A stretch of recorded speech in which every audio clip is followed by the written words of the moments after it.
Hi friends, మరి మనం చూసుకున్నట్లయితే ఇవాళ చాగలు వచ్చేసాం. మరి చాగలంటే చాలా పెద్ద ఫేమస్. ఏంటి షుగర్ ఫ్యాక్టరీకి మన వివి వినాయక్ గారికి అంతలకి చాలా పెద్ద ఫేమస్. దానికి ముందు అసలు చాగల్ అంటే ఏమిటి, దానికి హిస్టరీ ఏంటి, చాగల్ అనే పేరు ఎలా వచ్చింది అనే దానికి తెలుసుకోవాలి కదా. ఆ తెలుసుకోవడానికి చాగళ్ళు కుర్రోడు అని ఒక YouTube and short film director వ్యక్తి మాటలోనే ఈ చాగల్ అనే హిస్టరీ ఏంటో తెలుసుకుందాం. ఏంటి ఆయన ఎలా ఉన్నావు? బాగున్నావా బ్రో?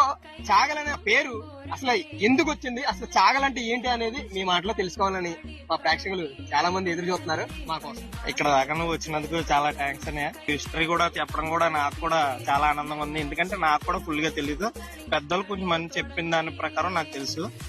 అంటే దశరథ మహారాజు అని మన రాముడు తండ్రి గారు ఉండే, అంతకు ముందు ఒక రాజు ఉండేవారు, సగరుడు అని ఒక రాజు ఉండేవారు అన్నమాట. ఆయన రాజ్య పర్యటన చేస్తూ ఇక్కడికి వచ్చి శాంతి తీరారు. అంత పెద్ద రాజు ఈ చాగలకు వచ్చి శాంతి తీరాడంటే చాలా ఆశ్చర్యంగా ఉంది ఫ్రెండ్స్. ఆయన ఇక్కడ శాంతి తీరాడు కాబట్టి దీన్ని శాంతి తీరిన రాజ్యం అని పిలిచేవారు అప్పట్లో. ఓకే.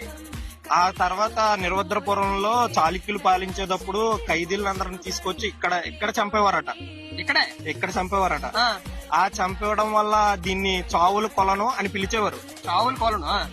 అది రోజు రోజులు గడిచే కొద్దీ ఇది చాగల్గా మారింది అనమాట. అది దీని ఇష్టం. మీరు కూడా ఇటువైపు వచ్చారనుకోండి, షుగర్ ఫ్యాక్టరీ ఉంది, వివి వినాయక్ గారి ఇల్లు ఉంది, అలాగే మన చాగల్ కుర్రాడు అన్నున్నాడు అక్కడ. చాగల హిస్టరీ ఏది కావాలన్నా అన్న దగ్గర వస్తే ఇంటి ఇప్పుడు ఎలా చెప్పాడో అన్ని చెప్పేస్తాడు. ఓకేనా ఫ్రెండ్స్?